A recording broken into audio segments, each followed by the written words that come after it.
everyone, thank you for tuning into Team Forbidden's YouTube page again. It is Andrew the Collector here. Wow, what a ban list. We haven't gotten a ban list since the beginning of the year, and we finally got one mid-April, and boy is it a doozy.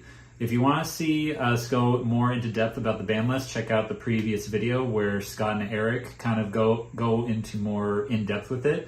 But I'm here to give you the top 5 best decks post-ban list for the April of 2024 format. I'm not going to do it in the usual format of where it's top 5 meta, rogue, and budget. I'm going to save that for after Legacy of Destruction comes out or is about to come out, because it doesn't really make sense to do 2 separate lists of those conjoined videos, within a span of just a couple weeks.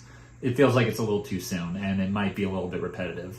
So I'm just going to go over the top 5 meta decks as of right now, up until Legacy of Destruction comes out. So without further ado, let's just go ahead and jump into number 5. And again, this is going to be, a little bit of our own little personal spin on this. It is subject to change because we haven't really seen, obviously, any results from when the list first came out, which was just a couple days ago. So anyway, number 5 is going to be Purley. I think Purley got a massive buff in its strategy, mainly because, one, Anti-Spell Fragrance got limited to 1. Summon Limit got banned, and it's one of its quick play spells. I forget the name of it was, but you guys know the one. Is now at 2, so it gives the deck a little bit more consistency and a little bit more availability to the tools that it needs. Plus, you don't really have to worry against most of its drawbacks, which was Anti-Spell Fragrance mainly, since it is a spell-based deck. But yeah. Purely, it is a little bit of a weird spot because I'm not sure. I was thinking about putting Magispectors in this spot, but we don't really know until we get more results from the format. So I guess you can kind of put Magispector and Purely in the same place, but I think Purely just beats it out just a little bit because I think it has a little bit more consistency than Magispectors. Number 4. It's the same thing as I said with Purely, with Anti-Spell going to 1, it's going to be Runic. More specifically, Runic Stun. Stun decks have been having a lot more tops lately and a lot more showings, I should say. Mainly because Snake Eyes and for all intents and purposes, Voiceless Voice are more susceptible to stun, chain, stall, and burn decks. Which is my, favorite style of gameplay, but that's beside the point.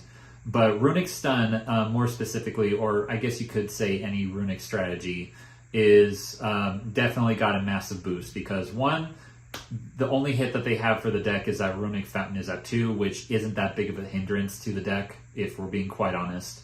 And like I said, Anti-Spell got hit to 1, so obviously Runics are going to be number 4. Number 3, a deck that did not get hit on the list in whatsoever is Branded. This deck is still going strong, and I dare say it's starting to get even better. Again, with Anti-Spells going to 1 and also Summon Limit getting hit, this deck just got better. It's a deck that has so much potential. It has so many varieties in terms of you can do the Chimera build, you can do the Pure, you can do the Despia, you can do the Frightfurs. Any fusion-based archetype basically works well with this deck. It's just insane. And for number 2, this one hasn't really changed that much. It's going to be the Voiceless Voice. I really hate this deck. I'm being totally upfront. It's such a nightmare to go up against.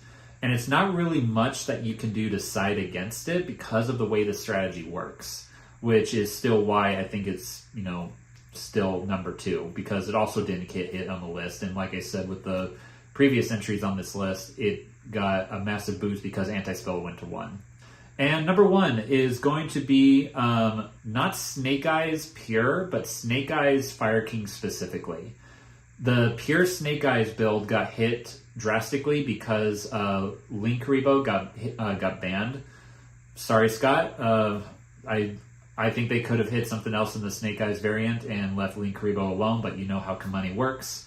They're all about that money, and since they're still, having Snake Eyes stuff being printed, they didn't want to kill the deck yet, just yet. But the Snake Eyes Fire King specifically comes in is still the top deck right now, because the Snake Eyes Fire King build specifically didn't really utilize, or at least rely on, Link Karibo as much as the pure version did. And with that, I still think it's number one. We're still going to see it around. But with this list, we're going to see a little bit of a resurge of some older decks coming more into the light. Some of the honorable mentions, like I said, is Magispectors, Sword Souls, Sky Strikers, hell, even Heroes with Malicious going to 3. But only time will tell, and I'll probably go into more depth on some of those other decks when we go into those 3 lists kind of towards the end of the month after Legacy of Destruction gets released. But anyway, that's it for the deck profile. Thank you guys so much for tuning in again. Please like, comment, subscribe, hit that bell down below for notifications, and if you want to help keep the channel going, consider joining and becoming a membership. And yeah, until then, we'll catch you guys in the next one.